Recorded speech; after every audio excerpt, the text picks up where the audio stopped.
Bonjour, je vous retrouve aujourd'hui pour une nouvelle vidéo produit terminé. Il y en a déjà pas mal sur ma chaîne YouTube que je vous invite à aller voir à la suite de celle-ci si la vidéo vous a plu. Parce que mon avis est toujours d'actualité, la plupart des produits sont toujours en vente et souvent je mets à jour les barres d'infos avec les liens vers les produits, s'il y a un changement de packaging ou quoi, ou s'il est plus commercialisé, je le précise. Mais voilà, n'hésitez pas à aller voir les vidéos précédentes.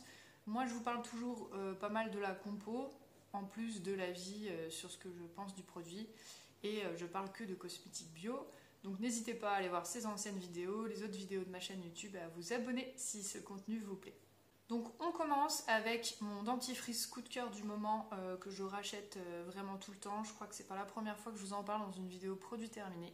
C'est le dentifrice de la marque Pulpe de Vie qui se présente dans une boîte en carton de ce type là, qui est un dentifrice à la menthe et qui contient du fluor. Pour les dentifrices, j'essaye d'alterner entre dentifrice avec fluor et sans fluor parce qu'il y a une petite polémique à ce sujet. On ne sait pas trop si il faut du fluor ou pas de fluor. Donc en général, je choisis quand même plutôt des dentifrices avec et de temps en temps, j'utilise des dentifrices sans. Et celui-ci, alors ce que j'aime beaucoup, c'est qu'il est assez frais à mon goût. Moi, j'aime bien que ça soit quand même très rafraîchissant pour la laine, qu'on sente bien la menthe. Et surtout, je le trouve très facilement au Lidl. Je crois qu'il est dans les alentours de 4 €, qui n'est pas dans les moins chers en prix de dentifrice bio et ce qui n'est pas non plus loin de là dans les plus chers. Mais voilà, je le trouve vraiment très bien. Il fait 75 ml. Pour l'instant, c'est mon dentifrice chouchou. D'ailleurs, pour tout vous dire, j'ai un deuxième exemplaire dans mon sac de produits terminés. Ensuite, j'ai terminé un savon saponifié à froid de la marque APO France. Alors celui-ci, c'était à la base pour les enfants des 3 ans, mais bon, un savon, c'est pour les enfants comme pour les adultes, hein, ça c'est du marketing. C'est juste que je pense qu'il n'y avait pas d'huile essentielle, donc il précise que c'est accessible aux enfants par rapport à ça. Il était formulé à 8% de surgras, il était bien, pas de coup de cœur particulier, je me souviens plus trop de l'odeur, là ils disent que c'était karité vanille. Effectivement, ça sent plutôt la vanille dans la boîte. J'ai pas de souvenir vraiment particulier, donc je pense que c'est vrai que pour les savons saponifiés à froid, ils se ressemblent un peu tous. Quand j'ai vraiment un gros coup de cœur, là c'est assez évident. Sinon, franchement, c'est un très bon produit. Je trouve que c'est une belle marque APO France. Ça fait déjà plusieurs fois que j'achète des savons chez eux. Donc, pas de problème particulier avec ce savon. Donc, ça peut être un très bon choix si vous avez... si vous tombez dessus prochainement. On continue sur les savons saponifiés à froid, sur gras. Donc là j'ai testé celui-ci de la marque Gaia. Gaia, c'est une marque que je commence à tester en ce moment. Là je suis en train de tester leur déo également, qui est pas mal du tout. Alors par contre, donc celui-ci c'était celui au rassoul. Je l'avais choisi justement parce qu'il y avait du rassoul dedans et je trouvais ça intéressant et original comme compo. Par contre, j'ai noté pique. Pique, ça veut dire pique la zone intime parce que, bon, en général, j'utilise mon gel douche ou mon savon pour me laver tout le corps. Je ne fais pas de distinction savon spécial zone intime ou pas, tout simplement parce que j'utilise normalement des gels douche avec des tensioactifs plutôt doux. Donc, j'ai pas besoin d'un savon spécial pour cette partie du corps qui sont de toute façon faits à base de tensioactifs doux. Donc, c'est la même composition globalement. Mais c'est vrai qu'avec des vrais savons, ce type, parfois, ça pique. À part ça, il était pas mal. Pas de gros coup de cœur non plus, mais je pourrais le racheter sans trop de soucis. Je continue, je suis sur ma lancée des savons. Je pense que j'avais peut-être tourné une petite vidéo quand j'ai sorti de la boîte. Je vais vous montrer celui-ci. Donc ça, c'était la boîte du savon. Donc c'est de la marque Le Chat dans l'armoire. Savon Le Grand Soleil au sel de Méditerranée. Alors, en fait, ce savon, je l'ai choisi à la base parce que j'avais vu des très très bons avis sur son odeur, son parfum. Et c'est vrai qu'il sent divinement bon. Il sent les vacances, il sent un peu la crème solaire, l'été, enfin, il sent extrêmement bon. Par contre, et en plus, il y a aussi une composition intéressante parce qu'il a dedans du sel marin qui normalement donne une composition plus riche en minéraux au savon. Alors je ne sais pas je ne sais pas jusqu'à quel point ça fait du bien à la peau ou pas. En tout cas, je trouve que c'est intéressant. Par contre, en fait, je l'ai acheté sur un e-shop et quand j'ai reçu, j'ai vu qu'il y avait dedans. Enfin, il précise qu'il ne doit pas être utilisé chez les enfants de moins de 5 ans, la femme enceinte ou allaitante, ou les personnes sensibles au salicylé. Donc, je pense qu'il y a de l'acide salicylique dans le parfum, vu ce qui est dit là. Et l'acide salicylique, je vous ai fait une vidéo exprès dessus. C'est quelque chose que j'essaye totalement d'éviter à 100% dans les compositions des produits que je choisis. Et il y en a souvent dans les parfums, malheureusement, de pas mal de produits. Alors, je ne sais pas à quel point c'est dangereux pour la santé quand c'est dans les parfums. Je sais que c'est un perturbateur endocrinien, entre autres, et que des perturbateurs endocriniens, même à toute petite dose, ça perturbe les hormones. Donc voilà, je ne rachèterai pas à grand regret ce savon à cause de la présence de cet ingrédient, ce qui est fort dommage parce que vraiment, j'ai vraiment beaucoup aimé ce savon qui sentait divinement bon. Ensuite, je vous en ai déjà parlé aussi dans les vidéos produits terminés. J'ai terminé ce petit flacon de soi-disant huile de jojoba. Je vous en ai déjà parlé dans les vidéos précédentes. Je dis soi-disant parce que en fait, c'est un mélange de plusieurs huiles. Il y a pépins de raisin en premier, jojoba en deuxième et tournesol en troisième. C'est l'huile végétale de chez Action.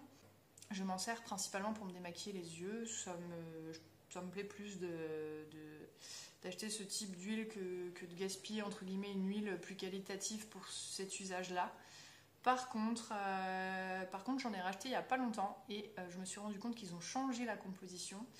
Maintenant, c'est huile de tournesol en premier, un petit peu d'huile de jojoba et de la vitamine E. Donc il n'y a plus de pépins de raisin. C'est peut-être pas plus mal dans le sens où le pépin de raisin, parfois je pouvais aussi m'en servir pour me démaquiller le visage et le pépin de raisin peut être un poil comédogène. Mais par contre, du coup, on passe avec de l'huile de tournesol en grande majorité dans le produit. On ne sait pas combien il y a de pourcentage d'huile de jojoba dans toute cette huile de tournesol. Donc ça devient quand même, ça reste du greenwashing, hein, parce que c'est pas du tout de l'huile de jojoba comme indiqué ici. Pure, comme on pourrait le penser. C'est clairement de l'huile de tournesol avec un peu d'huile de jojoba, quoi. Donc voilà, sachez-le, si vous cherchez une huile de jojoba et que vous souhaitez utiliser vraiment une vraie huile de jojoba, c'est pas vers ce produit qu'il faudra se tourner. Ça, pour moi, c'est de l'huile d'épanage pour voilà, des choses pas très qualitatives dont on a besoin. Par exemple, on sert aussi pour la Cellucup, la ventouse anticellulite pour laquelle il faut une huile avec. Voilà, c'est pas une grande recommandation, mais ça dépanne bien, il y a un rapport qualité-prix intéressant. Bon, on est toujours dans le problème des flacons en plastique, ça c'est dommage, mais parfois, voilà, on fait aussi avec le rapport qualité-prix de ce qu'on a aussi dans notre budget. Ensuite, j'ai terminé le déodorant solide de la marque Aromazone. Je vous en ai parlé beaucoup plus longuement dans une vidéo où je compare 25 déodorants récemment. Je vais du coup passer très vite dessus, juste pour vous dire que pour moi c'est un de mes coups de cœur, que je vais le racheter. Du coup je passe aussi très vite sur le déodorant Respire Eau Mon Oeil qui fait aussi partie de cette vidéo. Pour celui-ci, pour vous rappeler rapidement, j'aime bien la compo de ces déos là qui est assez originale et qui fonctionne plutôt pas mal sur moi. Par contre, à choisir, je ne reprendrai pas ce parfum de Mon Oeil que j'ai trouvé vraiment un peu trop écœurant par rapport aux autres parfums que j'ai testés. Donc oui pour cette marque, non pour ce parfum. Et j'ai aussi terminé un déodorant crème, le Molly. Ça c'est pareil, je vous en parle dans quasi toutes les vidéos produits terminés parce que j'adore ce déo. Pour rappel, pareil, je me répète un peu, mais désolée. J'en parle aussi dans la vidéo des 25 déos. C'est un déo que j'utilise la nuit.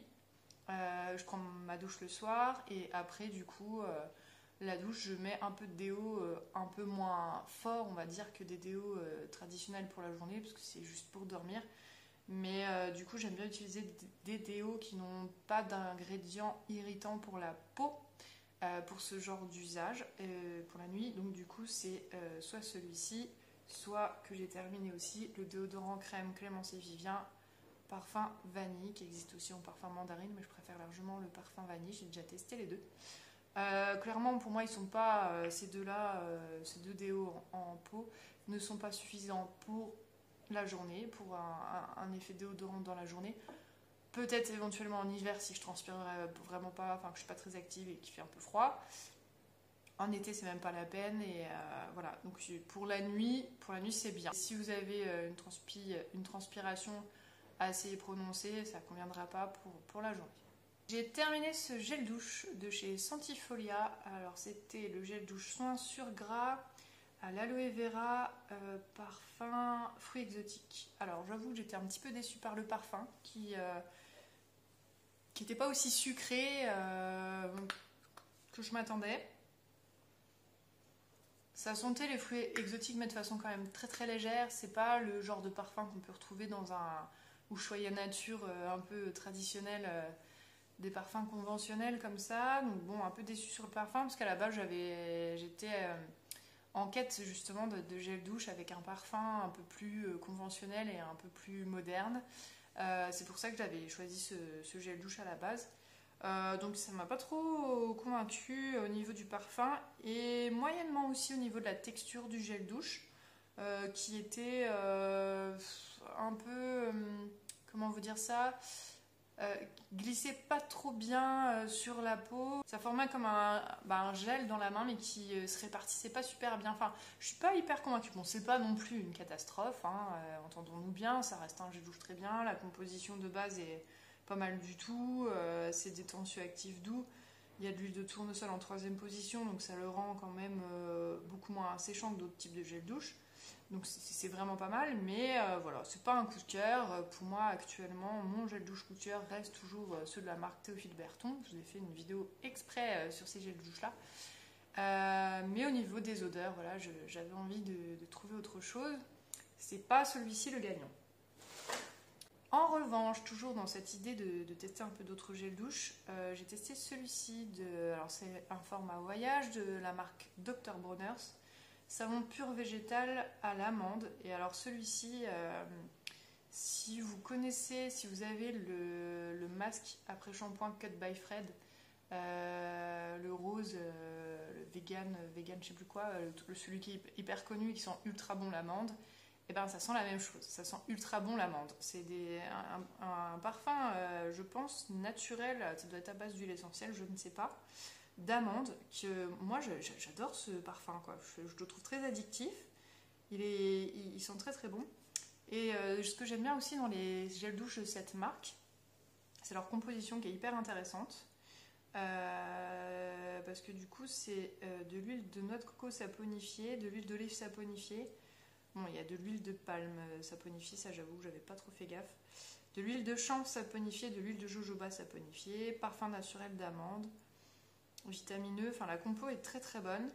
L'huile de palme, parfois j'essaye de limiter, mais bon là ils disent quand même que c'est certifié commerce équitable, donc je pense que c'est quand même de l'huile de palme qui ne contribue pas à la déforestation.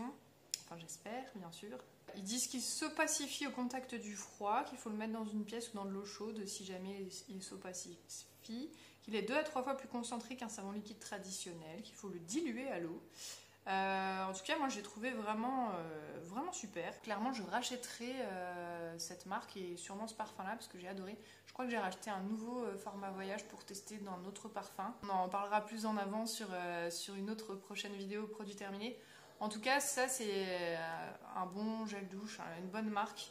Il pourrait presque un peu rivaliser avec mon Théophile Berton, donc c'est pour vous dire, j'ai vraiment bien aimé.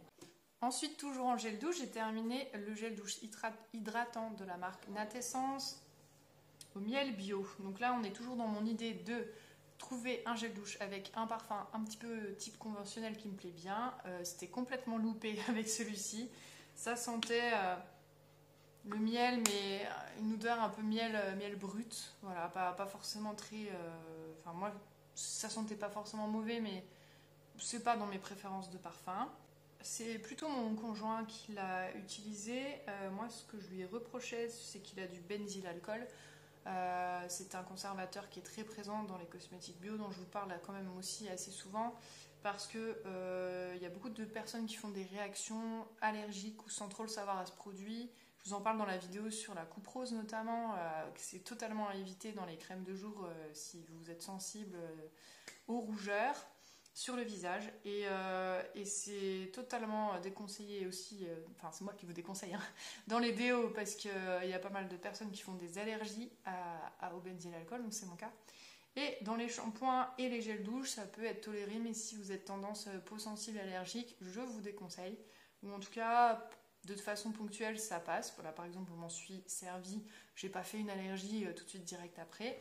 Mais peut-être que si on utilise ça 4-5 jours de suite, on peut avoir des petites plaques d'eczéma qui arrivent. Donc je déconseille. Et l'agent lavant, le tensioactif principal, c'est le cocamidopropylbétaïne qui n'est pas non plus très conseillé pour les peaux sensibles et allergiques. Donc bref, si vous avez une peau normale, ça peut le faire. Si vous êtes plutôt tendance à allergie, peau sensible, gratouillis, eczéma, passez votre chemin. J'ai fini et j'ai mis hyper longtemps à le terminer. C'est un macérat huileux d'aloe vera de la marque Cocoon. Et alors j'avais choisi de tester ce produit parce que je m'étais dit, un macérat huileux en général c'est fait à base d'huile de tournesol. Donc concrètement c'est de l'huile de tournesol dans laquelle de l'aloe vera a macéré. Et moi je me suis dit, l'aloe vera ça a des propriétés hydratantes, l'huile de tournesol, bon bah, c'est pas la meilleure hein, pour un bain d'huile ou quoi, mais ça a quand même des vertus un petit peu nourrissantes. Et ben ça pourrait peut-être me donner un bain d'huile qui soit à la fois nourrissant et hydratant, puisque je fais quand même souvent des bains d'huile. C'est pareil, je vous ai fait une vidéo avec les 16 huiles végétales que j'ai testées en bain d'huile sur mes cheveux et les avis, les retours que j'ai. J'avais pas testé celui-ci. Donc on va dire qu'on passe à 17. Et par contre, clairement, je n'ai vu aucun effet sur le côté hydratant. Voilà, c'était un test, c'était une théorie. Bon, au final, c'était, je pense, l'équivalent de faire un bain d'huile avec de l'huile de tournesol, ce qui n'apporte pas un truc sensationnel aux cheveux. Donc sans plus, pas de coup de cœur particulier pour ce produit.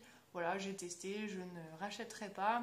C'est pas un mauvais produit, mais il y a 100 fois mieux pour une huile végétale. En pain de savon, j'ai terminé aussi celui-ci. Alors, Label Bio, savon doux végétal au lait d'ânesse bio. Donc ça, c'est tout simplement Intermarché, hein, de la marque Intermarché Bio.